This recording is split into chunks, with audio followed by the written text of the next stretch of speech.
referendum campaigns, do you think that they're going well? And some people have told us that they've kicked off quite late.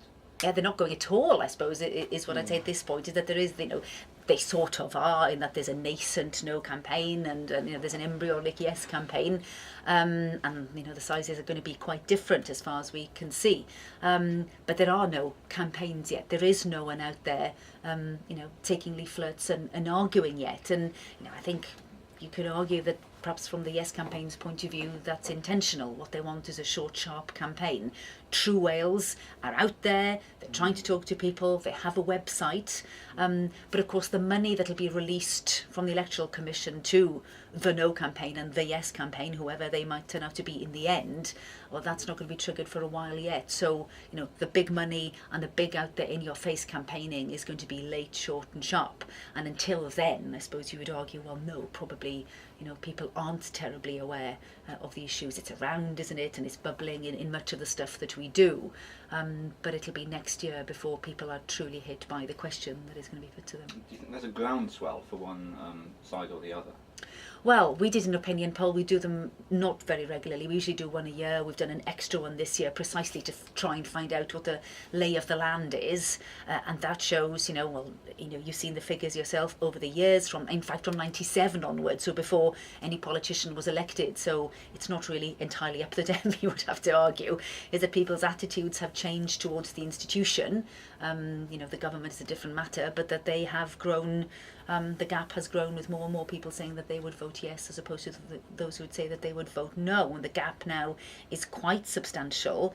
But bear in mind, it was the same in 97, and then in the end, the vote was as close as could be. So groundswell, no, I don't think there is. But I think there is, amongst people who would have voted no in 97 now, more of a tendency to think that they may vote yes in May, because I think, having got the institution, they're thinking, well, you might as well see it work. But I don't think that there's a groundswell, and I don't think anything's a foregone conclusion. So do you feel a general understanding of what's at stake in the referendum, what the question means? General understanding of what's at stake, I think I'd probably say yes. Although, do people really understand what's at stake truly? If you went around with a clipboard and asked the questions, then no, I don't think so.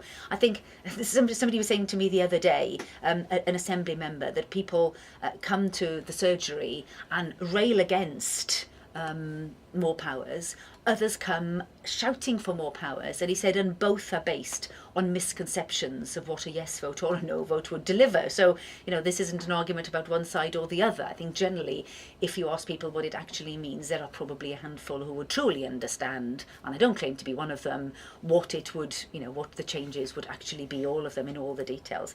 But I think people now have got the general gist of it, that if you vote yes, it's not more powers in more areas, but they can get on and do their job differently without having to go to Westminster. So that's as simply as possible. People get that idea. I think that is trickling through. But beyond that, no, I don't think so. I took out the question, and people were reading it, and they weren't reading the word devolution correctly. Quite a lot of people, as if there was a word blindness, and were using other words like deprivation instead of devolution. But still said, no, I understand that, and I know how I'm going to vote. And you think, well, you can't have understood it because you didn't get the words right. But almost to them that didn't matter. They felt that they knew what the argument was about. And in that instance, they wanted to vote yes, whether the question was clear to them or not. But so I think sometimes you can be patronising. I think people do get the principles, not all the people, but quite a lot of the people. But beyond that, no, then I don't think that message has gone through.